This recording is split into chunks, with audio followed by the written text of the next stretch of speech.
Assalamualaikum warahmatullahi wabarakatuh. Kami dari kelompok 7 kelas B Analisa Farmasi akan mempresentasikan materi fase diam dari instrumentasi High Performance Thin Layer Chromatography atau HPTLC dan gas kromatografi atau GC. Yang terhormat Profesor Dr. Renat Insinyur Rinaldi Idrus SSI.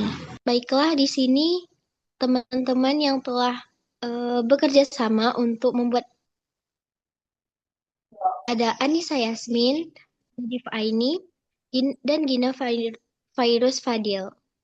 Outline yang akan kami jelaskan pada materi ini meliputi latar belakang, pengertian, sejarah, prinsip kerja, komponen utama, pengertian, fase diam, peran fase diam, jenis fase diam, kriteria fase diam, kelebihan dan kekurangan baik instrumentasi GC maupun HPTLC, serta kesimpulan. Baiklah, latar belakang akan dijelaskan oleh teman saya. Baik, saya akan menjelaskan latar belakang dari instrumen HPTLC dan GC. Jadi, High Performance Thin Layer Chromatography atau HPTLC dan gas kromatografi atau GC merupakan dua metode kromatografi yang digunakan secara luas dalam analisis senyawa kimia, terutama dalam bidang farmasi, kimia, dan biokimia. HPTLC adalah pengembangan dari kromatografi lapis tipis konvensional yang menawarkan sensitivitas dan resolusi yang lebih tinggi, serta memungkinkan analisis kuantitatif dengan akurasi yang lebih baik. Dalam HPTLC, pemisahan senyawa bergantung pada interaksi antara analit dengan fase diam yang dilapisi secara merata di atas lempeng kromatografi.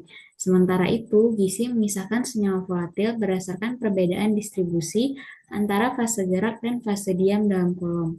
Keduanya memiliki keunggulan masing-masing dalam hal kecepatan, efisiensi, dan selektivitas terhadap jenis senyawa tertentu. Selanjutnya, saya akan membahas apa itu gas kromatografi atau GC.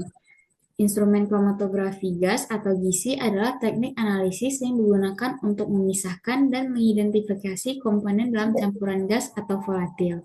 Proses ini melibatkan penguapan sampel dan pemisahan komponen berdasarkan interaksinya dengan fase diam dalam kromatografi. Gas pembawa biasanya helium atau nitrogen, digunakan untuk mengangkut sampel melalui kolom. Setiap komponen dalam sampel akan memiliki waktu retensi yang berbeda, yang memungkinkan analisis kuantitatif dan kualitatif. Selain itu, instrumen ini dapat dilengkapi dengan detektor yang sensitif untuk meningkatkan akurasi dan sensitivitas analisis. Selanjutnya, saya akan membahas sejarah gas kromatografi. Gas kromatografi pertama kali diperkenalkan pada tahun 1952 oleh ilmuwan asal Rusia A.T. James dan Gigi Stout yang mengembangkan teknik ini untuk analisis senyawa gas. Sejak saat itulah, GC telah mengalami perkembangan pesat dengan peningkatan dalam desain kolom dan detektor yang meningkatkan sensitivitas dan resolusi analisis. Pada tahun 1960-an, penggunaan GC mulai meluas dengan inovasi yang lebih lanjut, seperti pengenalan detektor massa atau MS yang terintegrasi dengan GC yang memungkinkan identifikasi senyawa yang lebih kompleks. Selanjutnya, saya akan menjelaskan prinsip kerja dari instrumen gas kromatografi. Prinsip kerja dari instrumen kromatografi gas ini didasarkan pada pemisahan komponen dalam campuran gas melalui interaksi dengan fase diam dalam kolom. Pertama, sampel gas yang akan dianalisis diinjeksikan ke dalam kolom yang telah dipanaskan. Gas pembawa seperti helium atau nitrogen mengalir melalui kolom dan membawa sampel ke dalam fase diam. Komponen yang lebih polar atau yang lebih besar biasanya akan berinteraksi lebih kuat dan bergerak lebih lambat dibandingkan dengan yang kurang polar. Setelah melewati kolom, komponen yang terpisah akan terdeteksi oleh detektor, yang mengubah sinyal menjadi data yang dapat dianalisis. Dengan demikian, prinsip kerja GC memungkinkan analisis yang akurat dan efisien dari berbagai senyawa dalam campuran gas. Selanjutnya, saya akan membahas komponen utama dari gas kromatografi. Yang pertama ada sumber gas pembawa atau carrier gas. Gas inertnya seperti helium, nitrogen, ataupun hidrogen. Fungsinya itu untuk membawa sampel uap melalui kolom. Kedua, injektor, yaitu tempat pemasukan sampel. Sampelnya itu bisa sampel cair ataupun gas, yang fungsinya untuk memanaskan dan menguapkan sampel sebelum masuk ke kolom. Yang ketiga, ada kolom kromatografi yang berisi fase diam, baik padat ataupun cair pada padatan. Jenisnya itu ada kolom pack yaitu diisi dengan partikel padat dan kolom kapiler. Pipa sempit panjang berlapis fase diam. Fungsinya sendiri adalah tempat pemisahan senyawa berdasarkan volatilitas dan afinitas terhadap fase diam. Keempat, ada oven yang digunakan untuk mengontrol suhu kolom secara akurat. Fungsinya sendiri adalah untuk memastikan pemisahan efisien dan stabilitas fase diam. Kelima, ada detektor, mendeteksi senyawa saat keluar dari kolom. Jenis-jenis detektor di sini ada FID, Flame Ionization Detector untuk senyawa organik, TCD, Thermal Conductivity Detector untuk gas umum, ECD, Electron Capture Detector untuk senyawa halogen, MS, Mass Spectrometer untuk identifikasi struktur. Yang keenam, ada sistem pencatat data atau komputer, mengumpulkan dan menampilkan sinyal dari detektor sebagai kromatogram. Fungsinya analisis kuantitatif dan kualitatif. Yang ketujuh, ada sistem kontrol tekanan dan aliran, mengatur aliran gas pembawa dengan presisi yang berfungsi menjaga kestabilan pemisahan. Baiklah, di sini saya akan menjelaskan pengertian fase diam dari gizi. Nah, fase diam dalam gizi ini merupakan bagian dari kolom kromatografi yang tidak bergerak dan berfungsi sebagai tempat terjadinya interaksi antara senyawa dalam sampel dan permukaan fase diam tersebut. Nah, pemisahan komponen dalam campuran terjadi karena adanya perbedaan afinitas satu interaksi setiap komponen dengan fase diam.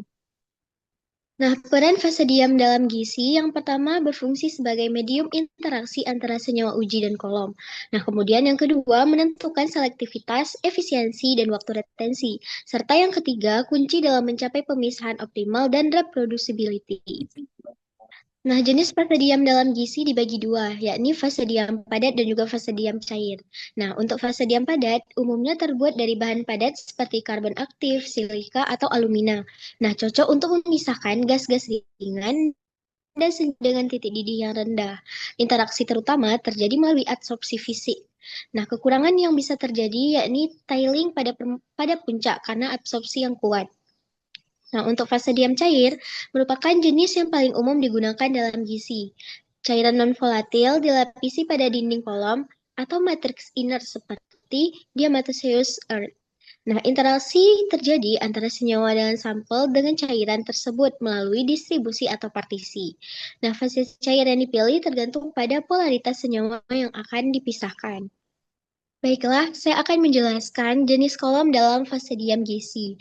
Nah, jenis kolomnya ini ada dibagi tiga. Yang pertama ada kolom kemas atau packing kolom. Nah, kolom kemas ini terbuat dari gelas atau logam tahan karat atau dari tembaga dan aluminium.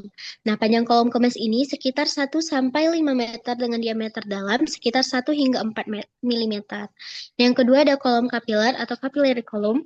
Nah, kolom kapiler ini menggunakan fase diam yang bersifat nonpolar, polar, ataupun semipolar. Nah, fase diam nonpolar itu biasanya metil polisiloksan dan fenil 5%, metil polisiloksan 95%. Nah, yang kedua ada fase diam polar. Contohnya itu ada polyethylene glycol. Kemudian ada di fase diam semipolar, yakni 50% metil polisiloksilan, 50%. Nah, diameter kolom kapiler ini sekitar 0,1 hingga 0,5 mm dengan panjang 1 hingga 100 meter.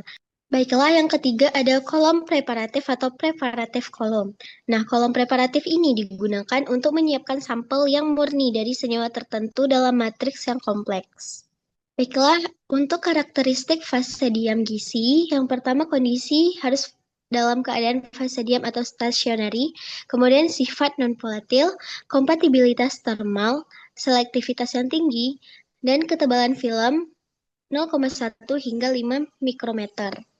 Contoh fase diam cair gizi, yang pertama ada OV1 atau metil silikon, di mana polaritasnya yakni nonpolar. Contoh aplikasinya untuk aplikasi hidrokarbon dan pelarut organik. Nah, kemudian ada squalene, polaritasnya yakni nonpolar. Contoh aplikasinya untuk hidrokarbon. Kemudian OV17 atau phenyl metil silikon, di mana polaritasnya semipolar dan contoh aplikasinya itu untuk ester dan juga alkohol. Kemudian ada trifluoropropylmethyl polaritasnya yakni semipolar. Contoh aplikasinya untuk semua jenis pelarut. Kemudian ada Carbowax 20M atau polyethylene glycol, di mana polaritasnya yakni polar Contoh aplikasinya alkohol, asam, dan senyawa polar. Kemudian ada di ethylene glycol succinate. Polaritasnya yakni polar, contoh aplikasinya untuk ester. Kemudian syarat fase diam gizi, yang pertama komponen harus memiliki koefisien partisi yang berbeda. Kemudian harus mempunyai kelarutan yang cukup. Yang ketiga, tidak boleh meleleh pada suhu analisis dan stabil pada saat pemanasan atau termostabil. Nah, fase diam yang dipilih berdasarkan polaritasnya dan harus berbobot besar dan termostabil. Baik, selanjutnya saya akan menjelaskan tentang kelebihan dan kekurangan dari gas kromatografi. Berikut ini adalah poin-poin kelebihannya. Yang pertama, resolusi tinggi.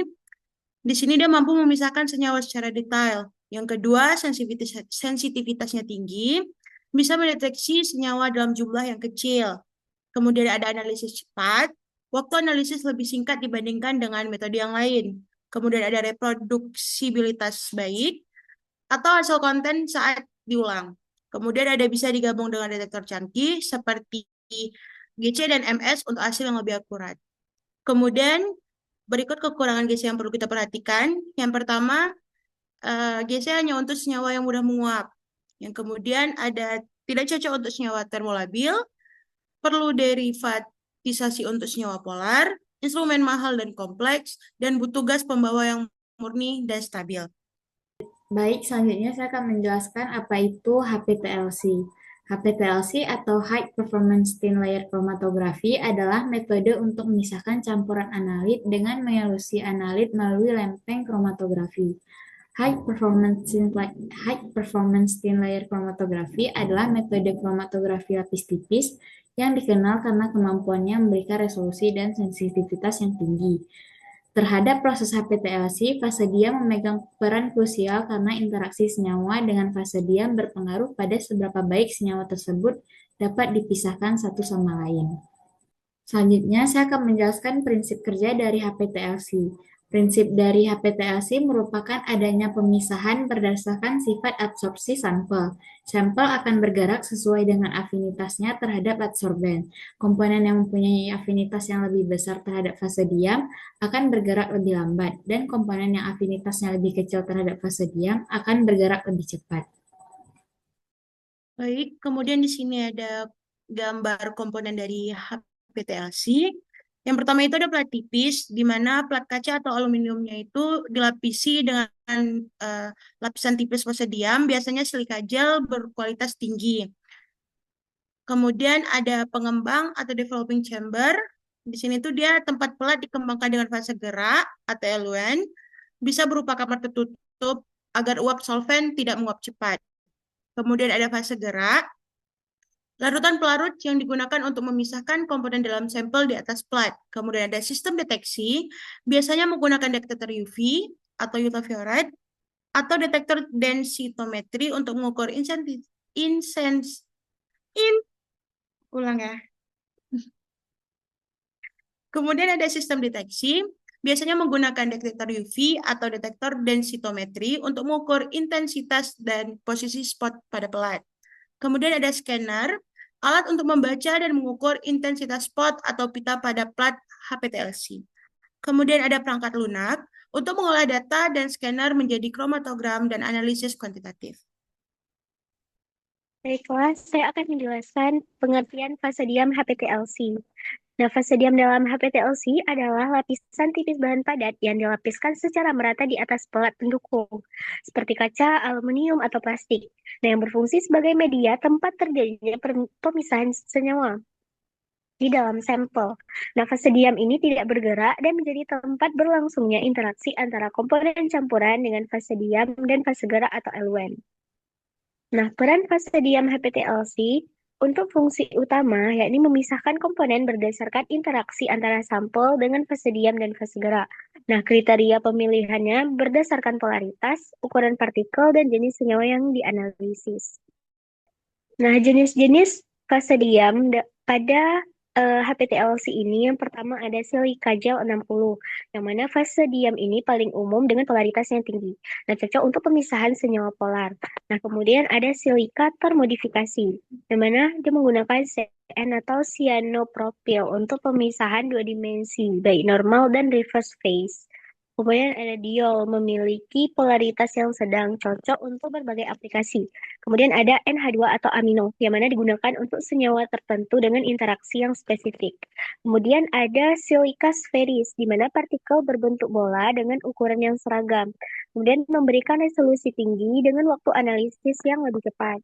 Kemudian ada silika reverse phase, di mana termodifikasi dengan hidrokarbon alifatik, yang cocok untuk senyawa nonpolar hingga semipolar. Nah, baiklah, untuk karakteristik fase diam HPTLC ini didasarkan pada ukuran partikel, padatan lapisan, permukaan halus, dan indikator fluoresensi. Untuk ukuran partikel, ya ini harus lebih kecil 5 hingga 7 mikrometer untuk meningkatkan resolusi. Kemudian, untuk kepadatan lapisan harus lebih tinggi untuk mengurangi difusi pita. Kemudian ada permukaan halus agar memastikan pergerakan fase gerak yang konsisten. Kemudian indikator fluoresensi, di mana ini menggunakan F254 atau F254S untuk mendeteksi UV. Nah, aplikasi fase diam dalam HPTLC yakni yang pertama ada analisis obat dan senyawa biologis, yang mana ini biasanya menggunakan silika gel untuk pemisahan senyawa yang polar. Kemudian ada pestisida dan kontaminan lingkungan, mana ini biasanya menggunakan silika spheris untuk deteksi jejak senyawa. Dan terakhir untuk senyawa nonpolar itu biasanya menggunakan silika reverse phase untuk lipid dan juga steroid. Selanjutnya, saya akan menjelaskan syarat fase diam dalam HPTLC. Yang pertama, ada ukuran partikel kecil, yaitu dapat memberikan resolusi tinggi dan pemisahan pita yang tajam. Ukuran partikel lebih kecil dibandingkan TLC biasanya, yaitu antara 10 sampai 15 mikrometer. Kedua, ada kepadatan lapisan seragam dan tinggi, meningkatkan reproducibility dan akurasi dalam pemisahan, serta mengurangi difusi lateral dan efek zona. Yang ketiga, ada permukaan halus dan konsisten, memastikan pergerakan fase gerak yang merata dan terkendali, serta memudahkan aplikasi sampel otomatis dan pemindaian densitometri. Yang keempat, ada kekuatan mekanis tinggi, yaitu tidak mudah terlepas dari pelat aluminium atau kaca selama penanganan. Kelima, ada aktivitas fase diam stabil dan terkontrol. Kadar air dan aktivitas adsorben, misalnya silika gel, harus terkontrol untuk hasil yang konsisten.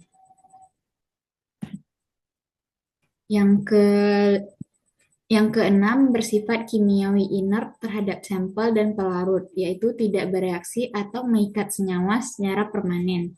Yang ketujuh, ada kemampuan untuk termodifikasi, yaitu bersifat opsional. Dapat dimodifikasi dengan gugus fungsional, misalnya CN, NH2, RP18, sesuai kebutuhan aplikasi.